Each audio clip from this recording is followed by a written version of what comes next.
여러분, 어제가 무슨 날인지 아십니까? 어제는 까치들의 설날입니다.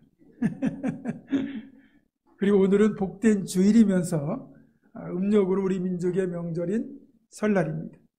자, 그러면 새해 인사를 해야 되겠죠. 앞뒤 좌우에 계신 분들과 새해 복 많이 받으세요 인사하겠습니다. 새해 복 많이 받으세요. 한 번 더 하겠습니다. 건강하세요. 네. 하나님께서 주시는 복은 다 좋은 복입니다. 그렇지만 특별히 우리가 이 땅에서 받는 복들 중에서 건강의 복이 정말 좋은 복인 것 같아요. 아무쪼록 2023년도에는 여러분의 모든 기도, 또 소망하는 일들이 다 응답받고 형통하게 이루어지고, 특별히 무엇보다 모두가 건강하시기를 주님의 이름으로 축원합니다. 정말 어른들 말씀이 틀린 게 하나도 없습니다. 나이가 들수록 세월이 빨리 간다는 것, 저도 점점 실감합니다. 정말 세월이 화살같이 빠르게 지나갑니다. 옛날 분들이 총이라는 걸 알았으면 총알같이 빠르게 지난다고 했을 텐데 그때는 제일 빠르게 화살이었잖아요. 어쨌든 우리가 한 살을 더 먹었다는 것은 그만큼 천국 갈 날이 더 가까이 다가왔다는 뜻이잖아요. 만약에 천국이 없다면 우리 인생이 얼마나 허무하고 덫이 없을까 그 생각을 해봅니다. 공자는 논어에서 인생의 나이를 이렇게 표현했습니다. 30세는 일입, 그러니까 모든 기초를 세우는 나이다라는 뜻이고요. 40세는 불혹, 40이 되면 웬만한 유혹에는 흔들리지 않는다라는 뜻이고요. 50세는 지천명, 하늘의 뜻을 아는 나이라는 뜻이에요. 그리고 60세는 이순, 인생의 경륜이 쌓이고 사려와 판단이 성숙해서 남의 말을 받아들이는 나이라는 뜻입니다. 그리고 70세는 고희, 옛날부터 드물다. 70세를 사는 사람이 드물다는 뜻이에요. 이 기준으로 보면 저는 이제 사려와 판단이 성숙해서 남의 말을 받아들이는 나이인 60세 이순이 되었습니다. 제가 보문중앙교회 담임 목사로 부임하던 때가 48. 그런데 제가 벌써 만으로 12년이 지나고 횟수로 13년째가 되는 예순이 되었습니다. 그런데 제가 느끼는 제 자신은 저는 여전히 젊은이입니다. 실제로 마음만 그런 게 아니고 100세 인생으로 보면 저는 이제 갓 중반을 지났습니다.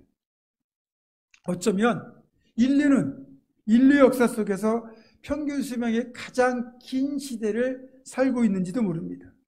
지금 100세 시대를 맞이했고 그러다 보니까 나이를 대하는 태도 자체가 확연하게 달라졌습니다. 사실 수십 년 전만 해도요. 지금으로 말하면 61세의 생일, 그러니까 해갑이 되는 61세의 생일에는 해갑잔치, 환갑잔치를 아주 성대하게 마을잔치로 했습니다. 물론 70세가 되는 고위연도 성대하게 치렀죠. 그런데 100세 시대가 된 지금 환갑잔치 하시는 분 없죠. 고위연도 없습니다. 60대나 70대나 여전히 이제는 중년층에 해당하고 의외로 이 연령대에 계신 분들이 나는 아직도 청춘이다 라고 생각하시는 분들이 많습니다. 여기 계신 60대, 70대 분들 청춘 맞으시죠? 여러분은 청춘입니다. 80대 넘으신 분들도 나는 청춘이다 그렇게 생각하시면 그게 맞습니다. 자, 그렇다면 우리가 지금 맞이한 100세 시대 과연 축복일까요? 물론 무병장수하는 것, 건강하게 살면서 자신의 역할을 충분히 감당하고 인생 후반전을 그렇게 의미 있게 살아간다면 100세 시대는 축복일 겁니다. 성경에서도 부모를 공경하는 자에게 주시는 그 축복이 땅에서 잘 되고 장수할 것이라는 복이었거든요. 평균 수명이 40세도 되지 않던 그 당시에 장수할 것이라는 이 복이야말로 정말 솔깃한 축복이었습니다. 그러나 지금은 꼭 오래 사는 것이 복이라고 말하기는 어려운 시대가 되었습니다. 기대 수명이 예전에 비하면 배나 늘어났지만 우리 삶의 질을 놓고 보면 그 삶의 질이 뚝 떨어졌다, 이렇게 말할 수 있거든요. 제가 어렸을 때만 해도요, 의학이 발달하고 기술이 발달하고 과학이 발전하면 우리는 은퇴 이후에 아주 그 여유로운 삶을 즐기고 평안한 삶을 누리다가 그리고 자식들의 봉양을 받으면서 아주 행복한 삶을 살 것이라는 기대를 가졌습니다. 근데 실제로 수십 년이 지나서 엄청난 의학과 과학이 발달하고 기술이 발달한 이 시대, 과연 우리는 그런 삶을 살고 있느냐? 그렇지 못하다는 거죠. 다들 바쁘게 삽니다. 나이가 드셔도 바쁘게 삽니다. 그리고 예전에는 어른들을 봉양하는 것이 지극히 당연한 자녀들의 의무이자 그것을 효도라고 말했는데, 지금은 다들 바쁘게 살다 보니까 그렇게 몸이 불편하신 집안의 어른들이나 또 보살핌이 필요한 그런 정신적 온전치 못한 분들을 집에서 돌보기가 어려운 거예요. 그래서 어쩔 수 없이 요양병원에 모시는 현실입니다. 아니면 내가 돌보지 못하니까 요양보호사를 불러서라도 돌보고 있는 현실입니다. 그러다 보니 나이가 들어서 자식들에게 짐이 되지 않으려고 어른들은 무진 애를 씁니다. 그 모습이 안쓰럽기까지도 하지요. 진즉에 한국의 전통적인 가치관이었던 효 개념은 사라진 지 오래입니다. 그죠? 나이가 들어도 결국은 이제는 스스로 자기 앞가림을 해야 되는 그런 시대를 우리는 살아가고 있습니다. 그래서 어차피 우리가 나이 들어갈 것이고 예전보다는 오래 산다면 건강하게 나이가 잘 들어가야 된다는 거죠. 몸도 마음도 여전히 건강해야 되고 또 생각도 늘 젊게 가져서 꼰대 노릇하지 말아야 되고 젊은이들에게 또 자녀들에게 사랑받고 존경받는 노년이 되는 것, 그것이 우리에게 주어진 과제라고 할 수 있습니다. 저도 원하고 기도하는 것 중에 하나는 우리가 하나님 나라로 받는 그날까지 이왕이면 몸도 마음도 건강하고 또 영혼이 잘 되고 삶도 평안하다가 잠자듯이 주님의 부르심을 받는 거예요. 여러분에게 이 자리에서 축복합니다. 하나님 나라 가는 그날까지 여러분의 영과 육이 강건하고 또 복되고 평안한 삶을 사시다가 잠자듯이 주님의 부르심을 받기를 주님의 이름으로 축원합니다. 이제 오늘 시편 우리가 읽은 본문은 모세의 시라는 부제가 붙어 있습니다. 모세가 지은 시라는 의미죠. 이 시편은 우리 인생의 솔직한 단면과 어떤 인생이 복되고 의미 있는 인생이 되는지를 알려주는 비결, 그러니까 그 비결을 알려주는 시편입니다. 독일의 작가 괴테는 그의 작품 속에서 눈물 젖은 빵을 먹어보지 않은 자와 인생을 논하지 말라, 이렇게 말을 했습니다. 정말 고달픈 삶을 살아보고 인생의 많은 것들을 경험해 봐야만 인생은 이런 것이다라고 말할 수 있다는 거죠. 자, 그렇다면 모세는 인생을 논할 자격이 있을까요? 모세가 어떤 사람이죠? 이집트 땅에서 노예의 아들로 태어났습니다. 그리고 나일강의 물고기 밥이 될 뻔한 그런 신세였는데 극적으로 이집트 공주의 양자로 입적이 되어서 이집트 왕궁에서 왕자들이 누릴 수 있는 모든 권한과 최고의 교육을 받으며 그렇게 40년을 왕자의 삶을, 호화로운 삶을 살았던 사람입니다. 그냥 인생의 어떤 그래프만 놓고 보면 찬란했던 시절이라고 할 수 있습니다. 그러던 모세가 40세의 나이에 자기의 동족이었던 히브리 사람들을 구원하겠다고 설쳤다가 그만 살인을 저지르고 결국 도망자의 신사가 되어 미디안 광야로 도망쳤고요. 그곳에서 미디안 제사장이었던 이드로의 딸 십보라를 만나 결혼해서 가정을 이루고 또 그곳에서 40년 동안 양을 치는 목자로 살아가게 됩니다. 뒷골목 인생 같은 시절이었죠. 그러나 이때의 경험이 모세를 변화시켰죠. 그는 목자가 되어 양무리를 치면서 우리의 목자 되시는 하나님의 마음을 그 누구보다 잘 알게 되었고 그 과정을 통하여 깊은 영적인 성숙을 이루게 되었고 결국 그는 인생 마지막 40년을 하나님의 명령을 따라 이스라엘 백성들을 이끌고 출애굽하는 대역사를 이끌게 됩니다. 이렇게 모세는 120년에 걸친 파란만장한 삶을 통해서 천정과 바닥을 다 경험해 보았고 산전수전 공중전까지 다 겪어가면서 깨닫게 된 인생의 의미와 목적을 오늘 시편 90편을 통하여 우리들에게 알려주고 있는 것입니다. 모세는 오늘 시편에서 우리가 의미 있는 인생을 살아가려면 먼저 내가 누구인지를 잘 알아야 된다고 말하고 있습니다. 그래서 모세는 창조주 하나님과 그리고 피조물인 우리 인생을 대비하고 있죠. 1절과 2절에서 모세는 하나님께서 만물의 창조주이자 동시에 영원하신 존재가 되시고 또한 우리가 하나님의 피조물이기에 우리 역시 그분의 소유가 됨을 고백하고 있습니다. 그리고 3절부터는 창조주이시며 영원히 존재하신 하나님과 우리를 비교하고 있어요. 영원하신 하나님과 비교하면 우리가 이 땅에서 아무리 100년을 산다 한들 아니 1000년을 산다 할지라도 그건 밤의 한순간에 불과한 시간이고 티끌에 불과한 존재다. 그렇게 말하고 있습니다. 10절에서 보면 모세는 우리 인생의 수명, 즉 연수를 70 내지는 80으로 보고 있습니다. 특별하게 전쟁이나 기근이나 질병을 겪지 않으면 사람들이 보편적으로 누릴 수 있었던 그 기대 수명이 그 당시에 70이나 80이었던 거죠. 그러나 70을 살든 80을 살든 아니면 100세를 살든지 중요한 것은 삶의 내용이지 삶의 길이가 아니라는 겁니다.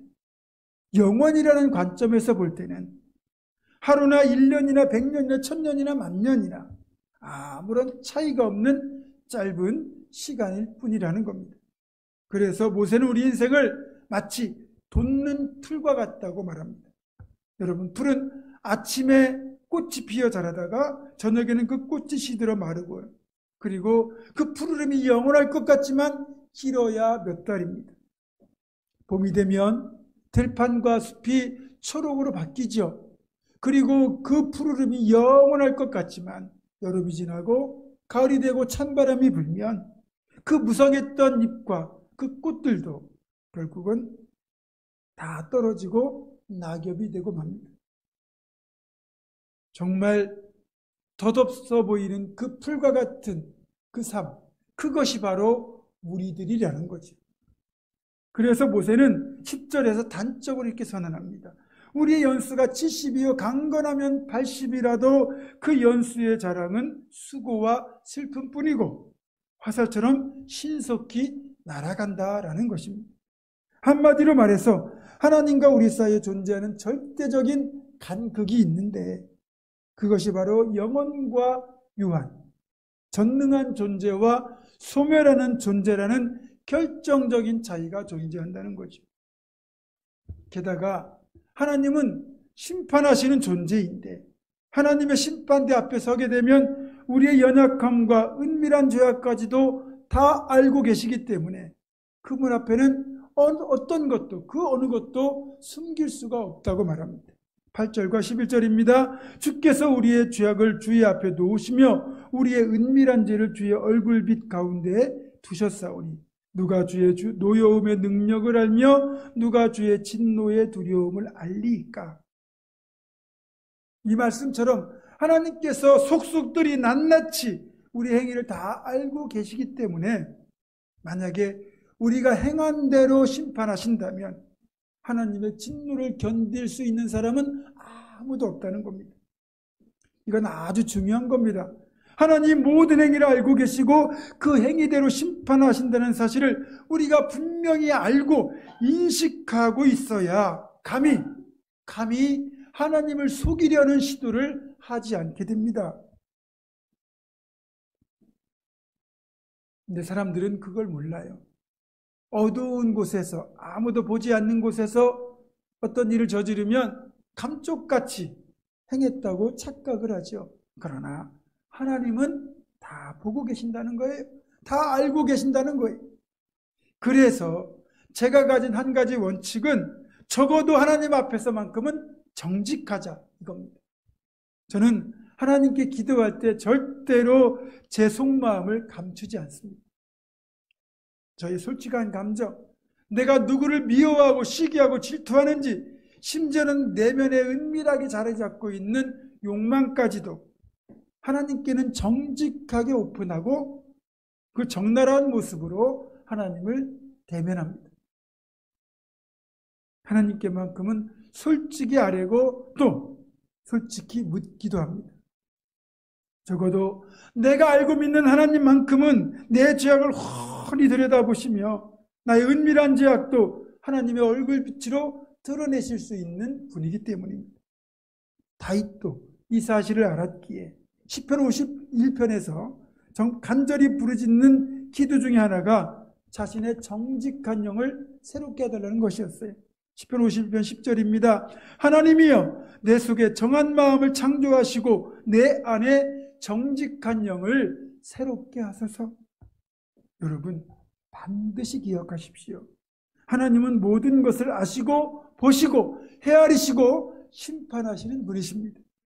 우리가 하나님의 진노가 아닌 하나님의 긍휼을 입는 비결은 정직입니다. 겉과 속, 모습 모두 정직하게 하나님께 나아가는 우리 모두가 될 수 있기를 주님의 이름으로 축원합니다. 이어서 모세는 이런 간구를 덧붙입니다. 12절입니다. 우리에게 우리날 계수함을 가르치사 지혜로운 마음을 얻게 하소서. 지혜로운 마음이 자신의 날을 계수하는 사람이라는 거죠.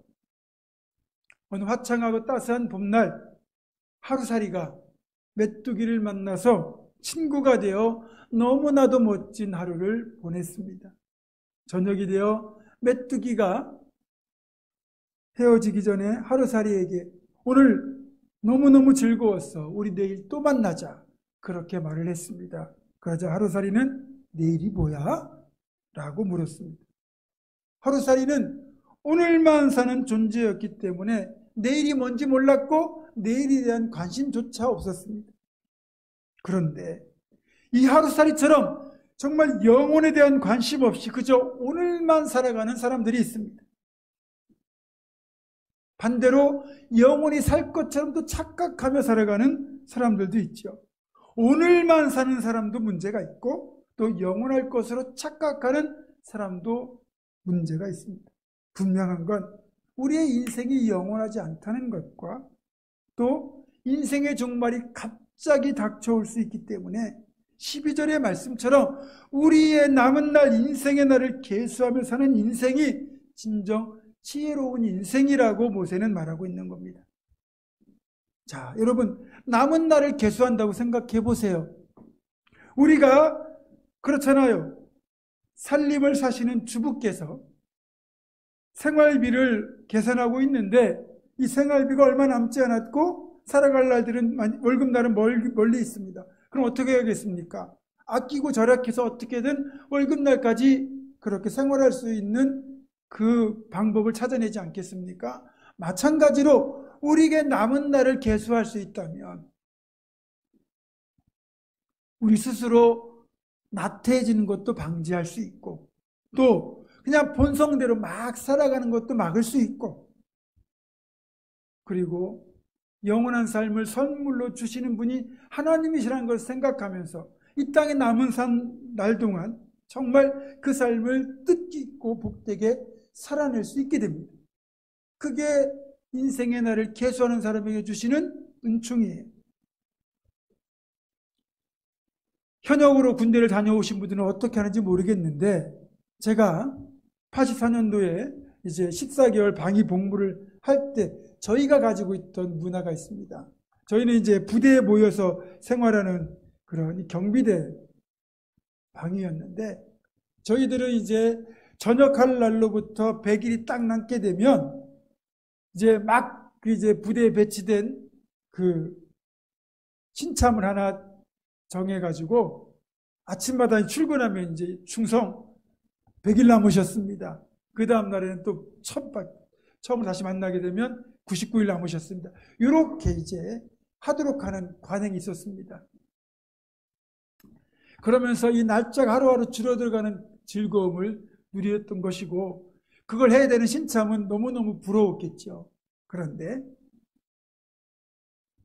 우리가 만약 죽을 날짜가 정해져 있고 그걸 우리가 알아요. 그리고 매일 만나는 누군가가 여러분을 향하여 집사님 며칠 남았습니다. 죽을 날을 말하는 거예요.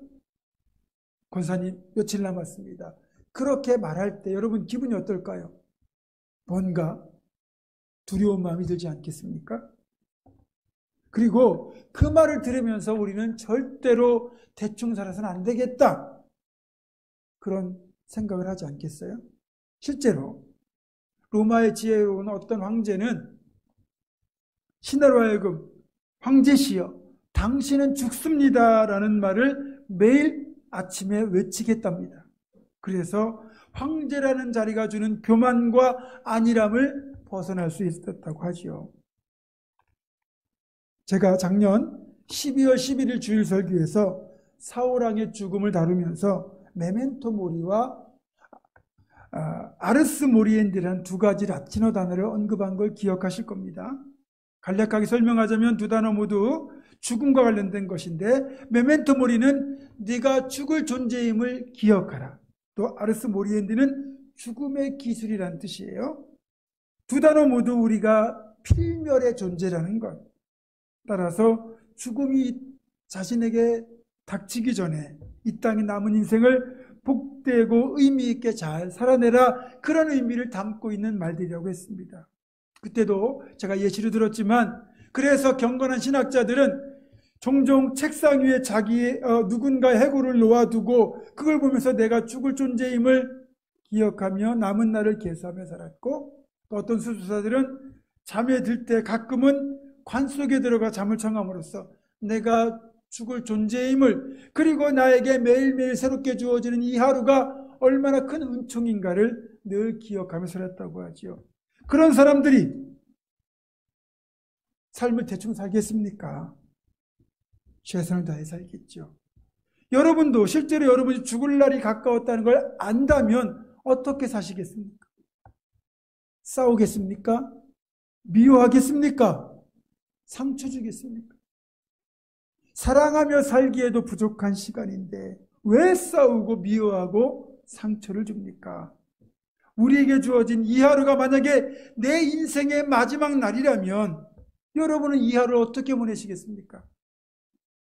더 사랑하고 더 감사하고 더 기도하며 살지 않겠습니까? 여러분, 그리고 우리가 지금 너무나 당연하게 여기는 이 모든 것들, 그 어떤 것도 당연한 것이 하나도 없잖아요. 특별히 우리에게 주어지는 이 시간이야말로 하나님의 놀라운 선물이자 은혜입니다. 당신이 맞이한 오늘은 누군가 간절히 기다리던 내일이라는 말이 있습니다. 그렇게 내일을 보지 못하고 숨을 거둔 일이 너무너무 많아요. 그런데 우리는 이 주어지는 이 선물 같은 하루를 당연하게 여길 때가 참 많습니다. 그리고 내가 죽을 존재임을 계수하지 못하다 보니까 하루를 대충 살아갑니다. 여러분, 우리에게 주어지는 이 하루가 놀라운 하나님의 은혜임을 기억하되 언제라도 우리가 죽을 존재임을 잊지 말아야 됩니다.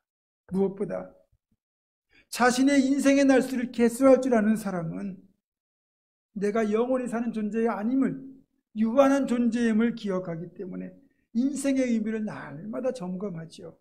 내가 왜 존재하는지, 내가 왜 살아야 되는지, 또 어떻게 살아야 되는지를 늘 질문하며 살아갑니다. 그러니까 한순간도 허투루 살 수 없지요. 모든 시간과 모든 상황에 최선을 다하게 됩니다. 그러면 이렇게 인생의 날을 계수하며 의미 있는 삶을 살고자 애를 쓸 때 어떤 일들이 일어날까요? 당연히 그 인생 자체도 복되고 의미 있는 삶이 될 것이고, 시편 90편 14절과 15절의 말씀을 보니까 하나님께서 주시는 위로와 기쁨이 더욱 넘치게 될 것이라는 약속이 있습니다. 아침에 주의 인자하심이 우리를 만족하게 하사 우리를 일생 동안 즐겁고 기쁘게 하소서. 우리를 괴롭게 하신 날수대로와 우리가 화를 당한 연수대로 우리를 기쁘게 하소서. 아멘. 우리는 코로나 팬데믹이라는 초유의 사태를 겪으면서 정말 3년 넘게 힘든 시간을 보냈습니다. 그렇지만 돌아보면 이 시간이 꼭 나쁜 것만도 아니었던 것 같아요. 코로나로 인하여 인생의 날을 계수하는 지혜가 생겼습니다. 이 시간들을 통하여 하루가 얼마나 귀한 것인지, 건강하게 산다는 것이 얼마나 큰 축복인지, 또 현장 예배가 얼마나 소중한 것인지, 특별히 우리가 그동안 누렸던 이 평범한 일상, 소소한 일상들이 얼마나 귀한 것들이었는지를 우리는 비로소 깨달았습니다. 그런데 시편 90편 이 14절과 15절의 말씀을 보니까 그렇게 힘든 시간 어쨌든 살아왔던 우리들에게 하나님이 그동안 고난을 시간을 겪으며 깨달은 그 교훈대로 우리가 인생의 날들을 의미 있게 살고자 계수하고 힘쓰며 살아간다면 이제는 좋은 일이 많을 거야 라고 말씀하시는 하나님의 위로의 음성으로 이게 다가온다는 거죠. 산이 높으면 골이 깊죠. 그 이야기는 골이 깊으면 산도 높다는 뜻이잖아요. 우리가 3년 넘게 힘든 시간을 살아왔다면 그 고생했던 시간들을 하나님이 기억하시고 이제는 좋은 것으로 보상해 주실 일만 남았다는 겁니다. 그래서 나는 2023년도 우리 성도들의 삶과 우리 교회를 하나님께서 기쁘게 해주실 것이라고 믿습니다. 여러분의 삶에 그런 하나님의 은혜가 넘치기를 소망합니다.